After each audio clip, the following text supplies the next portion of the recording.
죄사함, 용서라는 제목으로 말씀을 대언하겠습니다.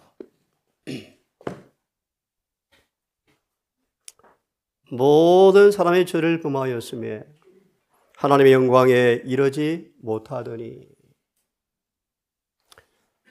그리스도 예수 안에 있는 구속으로 말미암아 하나님의 은혜로 값없이 의롭다 하심을 얻은 자 되었느니라. 차자 말씀으로 설명을 해드리겠습니다. 평강의 하나님께서 친히 너희로 온전히 거룩하게 하시고 너희 온 영과 혼과 몸이 우리 주 예수 그리스도의 강림하실 때 흠없이 보존되기를 원하노라. 너희를 부르신 분은 미쁘시니 신실한 분이시니 이 일을 또한 이루어 주시리라. 죄의 사함의 깊이를 보여주는 말씀입니다. 차차 말씀을 상세하게 말씀을 드리겠습니다. 마지막 결론 말씀입니다.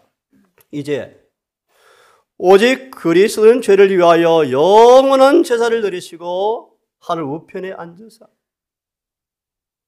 그 후로 자기 원수가 자기 발등상 되실 때까지 하늘의 의사로 치료자로 중보자로 우편에 앉으셔서 한 제물로 죄사함 받고 거룩하게 된 사람들을 영원히 온전케 하기 위해서 중보하실 텐데 이 일에 대하여 번역은 정확하게 그렇게 말합니다. 이 일에 대하여 성령께서 우리에게 어떻게 주님께서 죄를 용서받고 거룩하게 된 사람들을 어떻게 영원히 완전케 하시는가를 성령께서 이렇게 말씀하십니다라는 뜻입니다.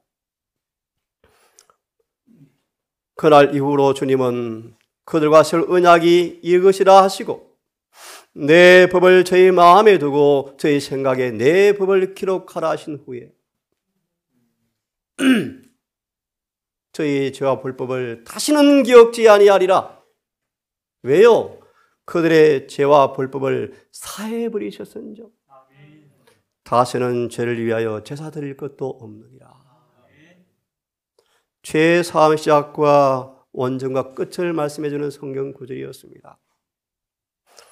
오늘 말씀을 중심으로 죄의 사함과 용서를 말씀을 드릴 것입니다. 하나 설명을 드리죠. 참된 그리스도인들은 실제로 거룩하게 되어지는 경험을 얻는다. 양심에 한 점의 죄도 없다. 부패의 흔적도 영원히 없다. 율법의 영적 의미가 삶 속에 그대로 실현되어진다. 진리의 빛이 예력을 환하게 비추어서 구속주에 대한 열정과 사랑이 불타올라서 그들과 주님을 가로막았던 두꺼운 구름이 말갛게 씻어져 버리는 사람들이 있다. 하나님의 뜻은 그들의 뜻이 되어지고 순결하고 고상하고 정화되고 승화된다. 영혼은 하늘빛을 반사하게 되어지고 그의 몸까지 성령의 전이 되기에 합당하고 거룩함이 그의 품성을 아름답게 한다. 하나님은 그런 사람과 교제할 수 있다. 왜냐하면 몸과 영혼이 하나님과 조화를 이루고 있기 때문이다. 완전히 용서받은 사람의 모습이에요. 자, 그럼 여러분 이 말씀을 기억하시고 오늘 말씀을 듣기를 바랍니다. 시간을 미루지 마십시오. 우리가 할 큰 의무가 지어져 있습니다. 무엇입니까?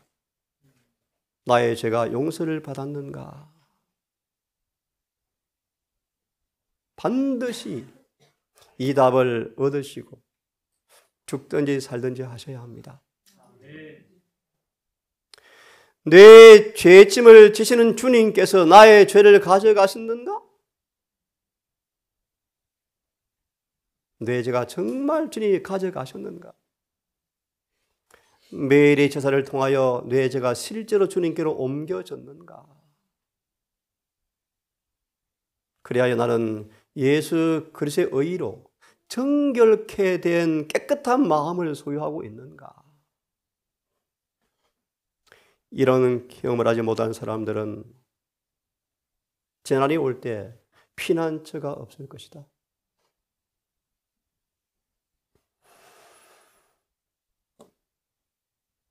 예수께서 가버나움에 들어가셨습니다. 예수께서 계시는 소문이 들리자 수많은 군중이 그 집으로 몰려들어서 사람이 너무나 많이 모여서 용신도 못할 만큼 사람들이 모여들었습니다. 주님께서 천국의 진리를 가르치고 계셨습니다. 그때였습니다. 사람들이 한 중풍병자를 네 사람이 들것에 메워서 예수께로 데리고 옵니다. 너무나 많은 사람이 운집안지라 중풍병자를 예수가 계신 집 안으로 데려갈 수 없는지라 계신 곳에 가기 위해서 지붕을 뚫고 중풍병자를 끈에 메어서 상을 예수님 계신 무릎으로 내리는 모습입니다. 예수께서 저희의 믿음을 보시고 중풍병자에 이르시되 소자야 내 죄 사함을 받았느니라. 아멘. 참남되다. 저 예수란 분이 누구이기에 사람의 죄를 용서해 주는가? 라고 서기관들은 의논합니다. 9절을 말합니다. 예수께서 그들의 심중을 아시고 너희 왜 수군거리고 있니? 무슨 이야기하고 있니? 알아차리시고 9절에 이렇게 말합니다. 중풍병자에게 내 죄 사함을 받았느니라 하는 말과 일어나 내 상을 가지고 걸어가라 하는 말이 어느 것이 쉽겠는가 한번 생각해 볼래? 인자가 땅에서 죄를 사하는 권세가 있는 줄을 너희로 눈에 보여주려고 중풍병자에게 말씀하시되 내 상을 가지고 집으로 가라 하시니 그가 일어나 상을 가지고 모든 사람 앞에서 나가더라. 미리 설명을 드릴까요? 소자야 뇌 제사함을 받았다 할 때 중풍병이 사라져 버렸습니다. 이 일은 우리에게 뭘 교훈합니까? 그 속에 죄가 없어진 것입니다. 자, 봅시다. 중풍병자는 소망이 다 상실한 사람이었습니다. 죄악의 결과였죠. 고통을 해본들 늦었습니다. 교회를 찾아갔습니다. 목사들을 찾아갔습니다. 이 정신적 고민과 육체의 고통을 덜기를 바라면서 애원했지만 너는 불치야. 넌 하나님 진노를 당할 수밖에 없어라고 선고를 받고 이 중풍병자는 교회에서도 사랑을 받지 못한 채 쫓겨납니다. 속수무책이었죠. 아무런 도움이 없습니다. 절망에 빠졌습니다. 이 사람에게 아름다운 소식 복음이 들어왔습니다. 예수의 놀라운 사업이 소문으로 들려왔습니다. 자기처럼 죄가 많고 무력한 사람들이 주님께 나아가니까 고침을 받았더라. 심지어 문둥병도 고침받았더라 라는 말을 들었습니다. 이 복음을 전한 친구들이 여보게 너도 우리가 옮겨줄게. 너도 가면 나을 수 있어 라고 복음을 전합니다. 마음이 깊었지만 자신을 바라보니까 나 같은 죄인이 어떻게 사단이 절망을 또 넣어줍니다. 이 병자의 마음속에 예수께서 나를 용납하실까? 염려가 일어납니다. 하지만 이 마음속에는 중풍병이 문제가 아니었고 내가 죽을지라도 죄만 용서받고 죽으면 얼마나 좋을까? 라는 마음이 생깁니다. 내가 죽을지라도 예수께서 계신 곳에 나갈 수만 있다면 얼마나 좋을까? 성령께서 마음을 넣어주십니다. 지체할 시간이 없습니다. 이미 육신은 죽음의 징후가 보입니다. 중풍병자가 용기를 냅니다. 친구들이시여, 들 것을 만들어서 나를 눕혀서 운반해 주십시오 라고 간청하였습니다. 친구들은 흔쾌하게 허락합니다. 드디어 당도했습니다. 너무나 많은 사람들이 운집안지라 들어갈 수가 없는데 애를 쓰면 쓸수록 들어갈 수가 없어요. 예수님은 베드로의 집에서 복음을 전하고 계셨습니다.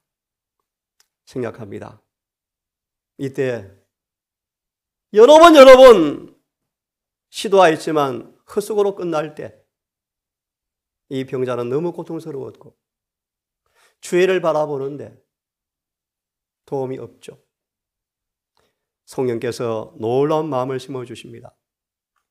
소망 포기하지 말라는 마음을 넣어주시면서 지붕을 뚫고 내려가라 라는 생각을 넣어줍니다.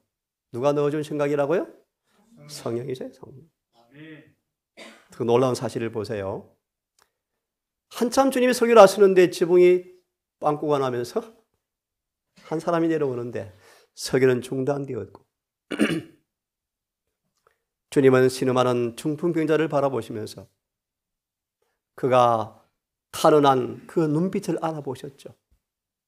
저를 고쳐주세요. 얼마나 갈망하는지 예수님은 사정을 다 아셨다. 그는 당황하고 의심하는 심령을 자신에게로 주님께서 가까이 이끄셨다. 보실래요? 중풍병자가 아직 집에 있을 동안에 구주께서 이 사람의 마음에 먼저 양심의 죄를 깨닫도록 먼저 성령을 보내주셨어요. 그가 저를 회개하고 자기를 온전케 할 수 있는 예수를 능력을 믿었을 때 구주의 생명을 주시는 자비하심이 먼저 그 갈망하는 심령에게 복을 주셨다. 참 놀랍습니까, 여러분? 주님은 최초의 희미한 믿음의 빛이 이 병자의 마음속에서 빛을 비춰준 다음에 그 믿음이 자라나는 것을 주시하셨고 빽빽한 군중을 헤쳐서 주님께 계신 집 안으로 들어오려고 노래갈 때마다 강하게 믿음이 자라나는 것을 보고 가만히 기다리고 계셨어요. 드디어 지붕을 뚫고 올라갔을 때 또 다른 예언의 신에서는요, 그가 야곱의 믿음까지 자라버렸다. 아브라함 믿음처럼 자라버렸다. 주님은 환자의 귀에 음악과 같이 아름다운 소리로 소자야 안심하라 내 죄 사함을 받았느니라 라고 말씀하셨다. 절망의 짐이 죄책감이 마음에서 떠나버렸고 용서의 평강이 그의 마음에 임하였고 용모까지 환히 달라져 버렸다. 육체의 중풍병도 사라졌지만 온몸은 변화되었고 어찌할 수 없는 중풍병자가 나음을 받은 것이다. 죄인이 용서를 받은 것이다. 이 단순한 믿음으로 예수의 말씀을 새 생명의 은혜로 받아들였고 더 이상 그는 요청하지 않고 행복한 침묵 속에서 누워 있었다. 말로 표현하기는 너무나 행복하였다. 하늘의 빛이 용모를 비추었고 사람들은 두려운 마음으로 그 광경을 바라보았다. 아멘.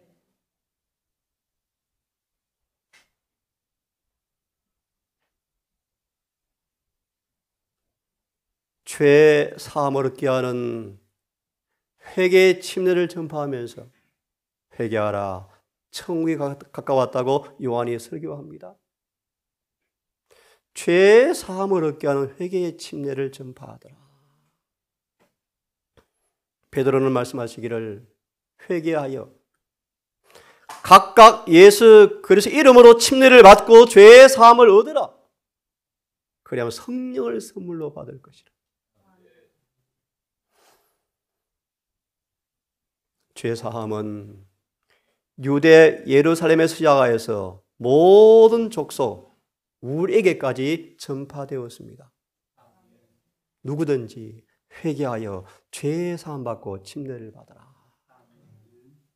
이 놀라운 복음이 예루살렘에서부터 시작되어서 지금 한국에 우리에게도 전파되었습니다. 예? 예수님은 우리의 왕이 되시고 우리의 죄를 사하기 위해서 하늘의 중보자로 계시는 것인데요. 이스라엘로 회개케 하사 죄 사함 받게 하시려고 그를 높이사 우리의 왕으로 중보자로 구주로 삼으셨느니라. 이분을 하나님께서 오른손으로 높이셔서 왕과 구주가 되게 하셨으니, 왜냐하면 이스라엘에게 회개와 죄 사함을 주기 위해서 그분이 왕으로 하늘 중보자로 계신다고 성경은 말합니다. 어떻게 죄 사함 받습니까? 아버지께서 내게 이끄는 모든 사람들은 다 내게로 올 것인데 내게로 오는 사람은 한 명도 결코 내가 내어쫓지 아니하시겠다. 예수께서 저희의 믿음을 보시고 이 사람아 내 죄 사함을 받았느니라. 이 말씀을 계속 이어지는 말씀으로 해석을 하게 되기를 바랍니다. 한 문둥병자가 주님께 나왔습니다. 원하시면 저를 깨끗게 할 수 있습니다. 예수께서 손을 내밀어서 저에게 대심에 가라사대 내가 원하노니 깨끗함을 받으라 하신즉 즉시 문둥병이 깨끗하여 지었더라. 어떻게 죄 사함 받을 수 있습니까? 믿음으로. 그런 믿음이 무엇입니까? 로마의 군인입니다. 이 군인 집에 하인이 있습니다. 로마의 한 장군이지만 자기 집에 있는 노예에 대해서 사랑이 많은 사람이었나 봅니다. 내 하인이 중풍병으로 집에 누워 몹시 괴로워한 것을 보고 너무너무 마음이 아파서 백부장이 예수께 사람을 보내어서 내 집에 하인을 좀 낫게 해 주십시오라고 요청합니다. 그때 주님께서 말씀하시기를 그래 내가 가서 고쳐주겠다. 이 로마 군인이, 교인도 아닌 군인이 기가 막힌 사람이요. 예수님 내 집에 들어오심을 나는 감당치 못합니다. 집에 오시지 마시고 계신 이 자리에서 말씀만 하시면 내 집의 하인이 병이 나을 걸 나는 믿습니다. 믿음이 무엇인가를 말씀해 드리고 있습니다. 나도 정부에 주어진 권위를 통해서 장군이 되어서 내 밑에 부하들이 있는데 일개 인간인 나에게도 내 말에 권세가 있습니다. 내 부하들에게 가라면 가고 오라면 오는데 당신은 창조주 아니십니까? 창조주. 당신은 창조주입니다. 창조주. 내가 압니다. 이곳에서 말씀만 하시면 내 집에 종이 나을 걸 내가 믿습니다. 백부장이 이르시되 가라 내 믿은 대로 될지어다 하시니 그 시로 하인이 나았더라. 이런 믿음을 이스라엘 백성에게 본 적이 없다. 이스라엘 백성은 다 구원받지 못할지 모르지만 이런 사람들은 천국에 간다. 예수를 믿어 많은 사람들이 구원을 받지 못하겠지만 이런 사람들은 하늘에 간다고 말씀하시면서 백부장아 집에 가라.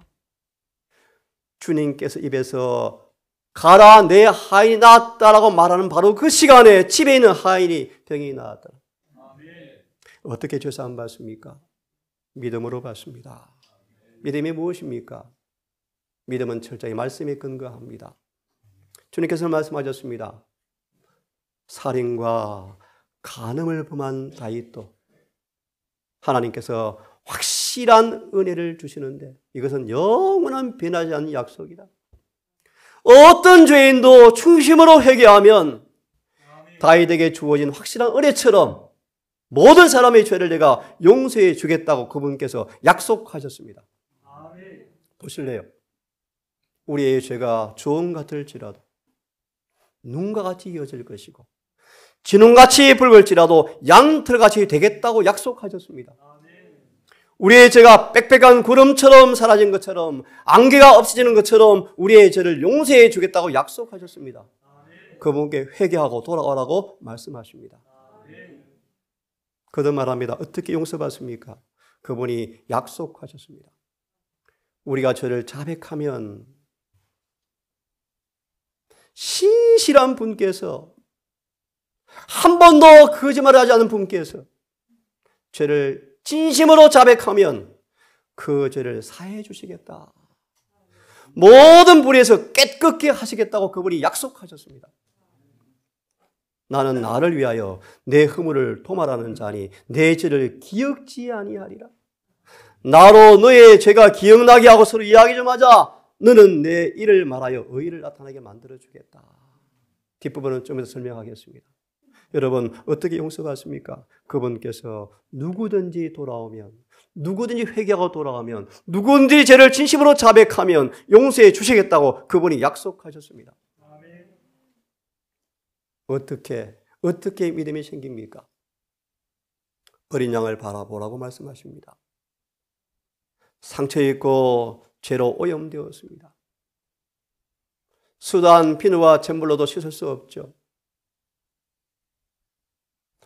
문둥병에서 어떻게 고쳐집니까? 우리가 할 역할이 있죠. 오직 이 모든 더러운 것에서 깨끗게 하시는 어린 양을 바라보는 것이 우리의 할 일입니다. 그리하면요, 어린 양을 바라보시면 우리를 이렇게 사랑하셨구나. 우리를 사랑하사 독생자를 십자가에 내어주셨구나. 이런 사랑을 이해하게 되어지고 그 놀라운 사랑이 우리를 그분에게로 이끌어준다.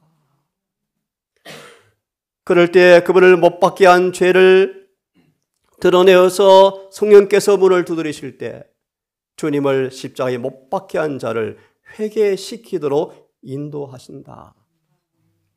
그때 우리가 죄를 회개하고 버리기로 동의하고 충심으로 회개하면 성령께서 그들의 마음속에 새 생명을 만들어준다.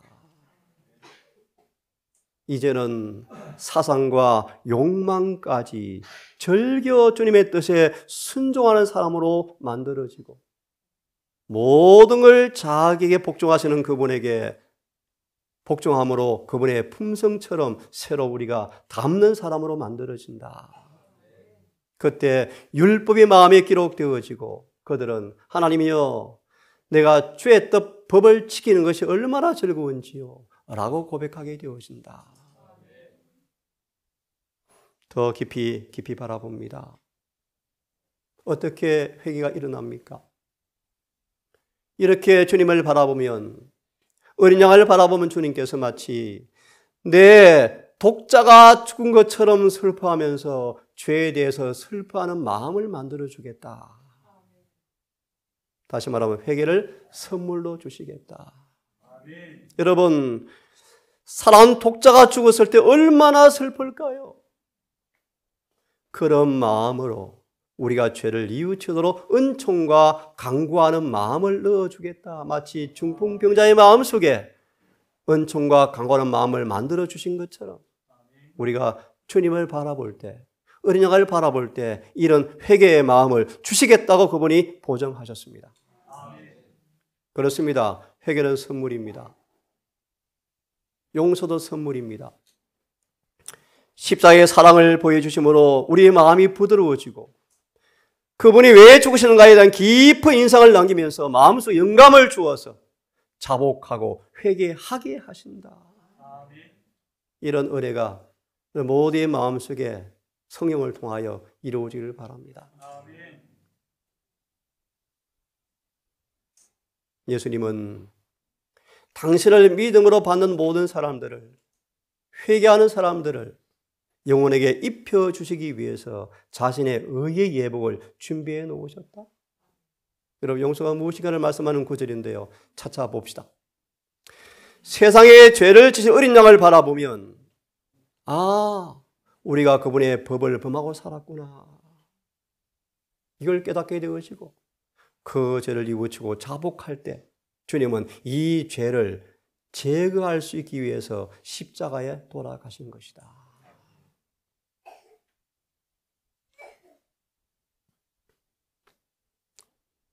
용서가 선물이지만, 죄의 사함의 선물이지만, 죄의 사함 받기 전 먼저 뉘우치게 하신다. 죄는 성령이 깨닫게 하시죠. 성령이 임하시면 나에게 선한 것이 전혀 없고 정말 정수리부터 발끝까지 죄인이구나 라고 깨닫게 되어집니다. 이기심과 죄로 점철된 사람이구나, 쓰레기 덩어리구나. 주 앞에 고개도 들지 못하고 교회 앞에도 못 나오고 멀리 서서 고개를 떨군 채 하늘을 못 쳐다보고 저는 죄인입니다. 저는 죄인입니다. 라고 부르짖게 되는 겸손한 회개의 영을 주실 때 이들은 복을 받은 사람들이다. 이렇게 회개할 때 용서가 주어진다. 어린 양을 바라볼 때요, 진홍같이 주홍같이 붉고 붉지만 흰 눈처럼 양털처럼 될 것이고 내가 내 품성을, 내 마음을 너희 속에 넣어주겠다. 이런 용서를 첫째 천사의 기별을 들었던 사람들이 식음을 전폐하고 밤새도록 씨름했던 영혼의 갈망, 이 용서와 죄의 사함의 경험을 우리 모두가 꼭 깊이 누리기를 간절히 바랍니다. 죄의 사함이 뭔가 이제 봅니다. 죄의 사함이란 어렵다 하시는 것이다. 주님은 죄를 용서하시는데 완전히 용서하신다. 잘 들어요, 여러분? 완전히 용서하신다. 그분이 용서하지 못하는 죄는 하나도 없다. 아무리 금은 죄라도 그분은 용서하신다.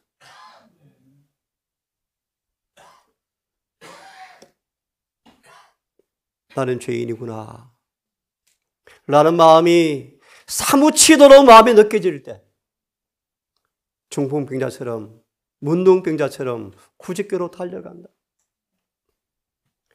우리가 뭘 필요로 합니까? 갈바리 십자가의 은혜를 통하여 내 죄를 사해 줄 것을 정말 믿고 중풍병자처럼 아무도 막을 수 없는 그 믿음의 열정처럼, 그리고 그분의 의의를 주장할 수가 있다. 왜냐하면 회개하는 모든 죄인에게 그 의의를 나누어 주시기 때문이다. 죄의 사함과 용서는 그분의 의의를 우리에게 나누어 주시는 경험, 의롭다 하시는 경험입니다. 정말 우리는 받을 공로가 없죠. 정말 과분한 하나님의 선물이죠. 어떤 공로도 권리도 없는데 진심으로 죄를 시인하고 자백하고 고백하면 어렵다 하시는데, 어떤 공로도 권리도 없는데 값없이 용서해 주시죠. 그러므로 칭의는 용서는 죄에 대한 충분하고 완전한 용서이다. 이 용서를 받아버리면 그분의 의가 입혀진다. 무엇인가를 차차 말씀으로 계속 설명해 드립니다. 아브라함이 하나님을 믿었습니다. 일하는 자에게 인건비는 정당하지만 일하지 않은 자에게 돈을 주는 것은 하나님의 선물이죠. 아브라함이 죄사함 받았다, 무지하다라는 선물을 받은 것은 아브라함의 공로가 없었다. 그는 단지 그분을 믿었을 뿐이었다. 그런데 그에게 믿음을 어렵다 여기시는데 이 말의 의미가 뭔가를 보십시오. 그는 율법을 순종한 삶을 살아보지 못했지만 죄를 용서받는 용서를 받자 아브라함은 어렵다고 말씀하셨는데 그게 무슨 말인가 들으십시오. 의인은 율법에 순종하는 것이다.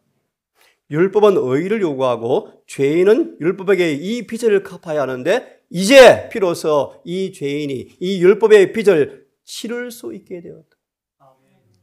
어떻게 해요? 주님께서 이 빚을 갚아주기 위해서 죽음을 대신 죽어주셨죠. 그렇죠? 그런 다음 그분의 공로로 우리의 통장에다가 죄 없음, 무죄,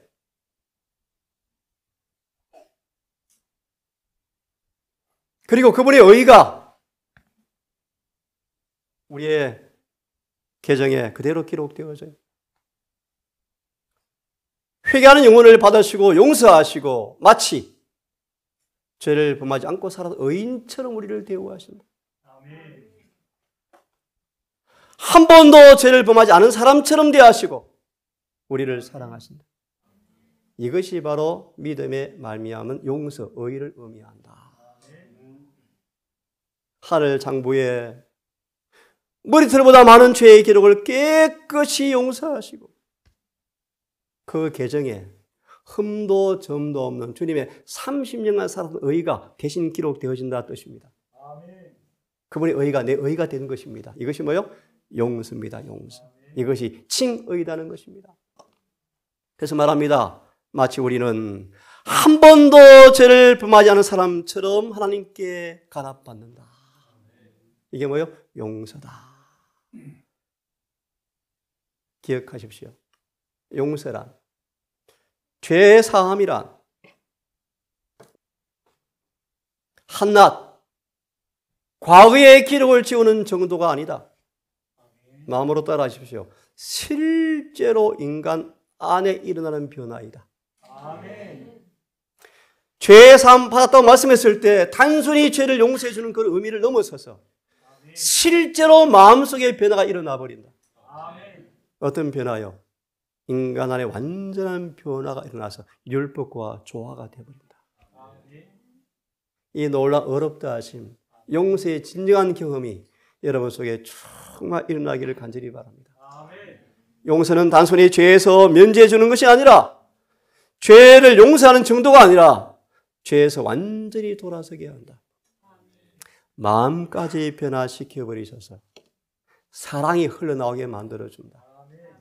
용서란 동해에서의 먼 것처럼 우리의 죄를 그렇게 옮겨버리는 것이고 용서란 우리의 마음과 생각을 율법과 조화시켜주는 것이 용서다. 이런 죄사함, 이런 용서의 놀라운 선물을 여러분 성령 안에서 충만히 받으셔서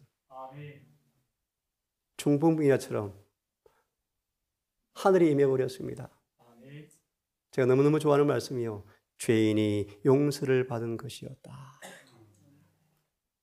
예수님은 죄 없다 하실 뿐만 아니라 그분의 품성을 마음과 가슴과 혼에 찍어버리는 것이 용서다. 그들은 이렇게 간증합니다. 내가 예수의 마음을 가졌습니다. 고전 2장 16절의 말씀. 용서가 무엇입니까? 내 마음이 예수의 마음과 일치되어 버리는 것입니다. 오늘 찬양을 준비했습니다. 영생을 맛보며 주 안에 살리라.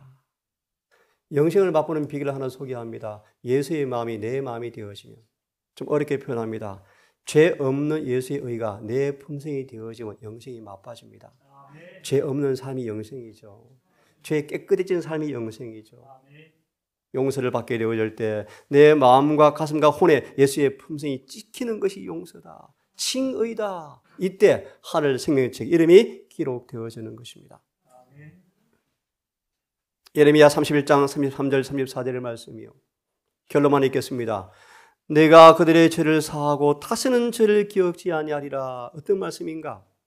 그들의 마음판에 율법이 영원히 기록되어져 버렸다. 용서가 무엇입니까? 그들 속에 율법이 기록되어진 율법이. 마음과 생각 율법과 조화되는 거예요. 그들의 죄를 주님께서 용서해 주었다고 말합니다. 마지막 성경을 읽어드리고 마치겠습니다. 죄 사함 받은 자의 행복을 누려라. 보라, 내가 은혜 베풀 때 너를 듣고 구원의 날에 너를 도왔다 하셨으니 보라, 지금은 은혜 받을 만한 때요. 보라, 지금이 구원의 날이다. 아멘.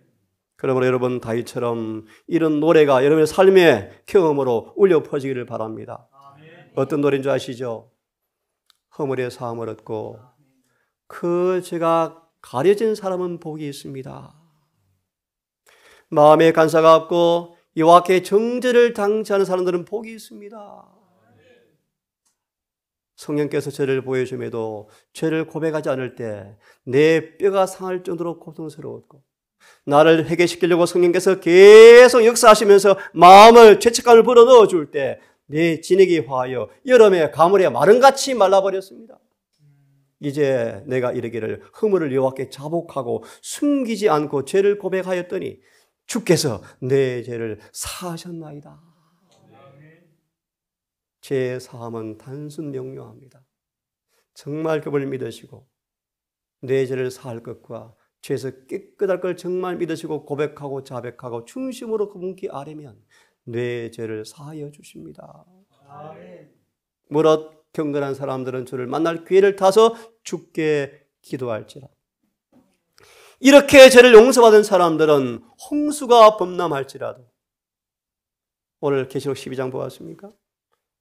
뱀이 물을 강같이 토하여 삼키려고 할 때 땅이 여자를 도와서, 읽어보셨죠? 수많은 핍박이 범람할지라도 저에게 미치지 못하리다. 주는 나의 은신처이오니 환난에서 나를 보호하시고 구원의 노래로 나를 둘러 진칠 것입니다. 오늘 특별히 처음 말씀을 듣는 분을 위해서 말씀을 준비했습니다. 죄사함, 용서, 죄가 없어지는 것, 불치의 중품이 없어지는 것처럼 내 죄가 내 안에서 없어지는 것, 그분의 의가 내 의가 되어지는 것, 타락해 본 적이 없는 아담처럼 변화시키는 것, 하늘의 성도로 변화시키는 것, 이 놀라운 용서가 죄사함이 이런 모두의 경험으로 이루어지기를 간절히 바라겠습니다. 다시 한번 116장 1절을 찬미한 다음 기도로 예배를 마치십시다. 아버지, 우리 마음에도 중풍병자의 귀에 들렸던 아름다운 음악 소리처럼 소자야 내 죄의 삶 받아내라 하자마자 중풍병이 실제로 사라진 것처럼 그 속에 죄가 옮겨지고 용서됐던 그 놀라운 은혜가 우리의 은혜로 경험되어지기를 갈망합니다. 오 아버지, 하늘의 중보자 역할이 끝나가고 죄를 용서하시는 구주의 피가 이제 더 이상 없을 때가 임박한 이 즈음에 시간을 미루지 말고 우리의 주어진 의무인 충심 어린 회개를 통한 죄 용서의 경험이 확연하게 이루어지기를 원합니다. 내 안에서 내가 토하고 자백한 죄가 사라져버리고 그 빈자리에 죄의 의가 내 의가 되어져서 우리의 삶의 율법과 조화되어지고 죄가 용서되어지고 죄가 극복되어지고 상처가 아물어져서 더 이상 죄를 짓지 않는 상태까지 자라가는 그 경험이 있기를 갈망합니다. 오 아버지시여, 성령을 통하여 후회하지 않은 회개를 경험할 수 있도록 도와주시옵소서. 세례처럼 죄인임을 고백합니다. 우리에게 긍휼을 베푸사 우리를 용서해 주시고 우리를 깨끗게 해 주시옵소서. 다윗처럼 용서받게 하시고 세례처럼 용서받게 하셔서 구원의 즐거운 노래로 우리를 애워주시고 남은 평생을 따라서 진리와 의를 따라 살다가 이 놀라운 복음을 이웃에게 전하다가 우리를 사랑하시는 구주를 만나기를 소망합니다. 아버지시여, 머릿속엔 우리 모두를 기억하시고 이 말씀을 듣는 온라인의 성도도 기억하셔서 이 안식일에 이런 구주를 찬양하고 이런 주님을 사랑하며 이런 주의 사랑을 받은 성도를 서로 사랑하며 행복한 안식일 보낼 수 있도록 도와주시옵소서. 특별히 막 교회를 발을 딛게 된 한 아들을 기억하사 이 아들의 마음속에 이 예수님을 꼭 이해하고 깨닫고 영접하여 인생에 실패했지만 우리 모두 그러한 사람이지만 소망을 발견하게 하시고 희망을 소유하게 하셔서 죄 사함받고 구원받는 놀라운 복음을 온 마음으로 깨닫게 해 주시옵소서. 이 모든 말씀을 우리를 사랑하시는 예수님 이름으로 감사하며 기도드리옵나이다.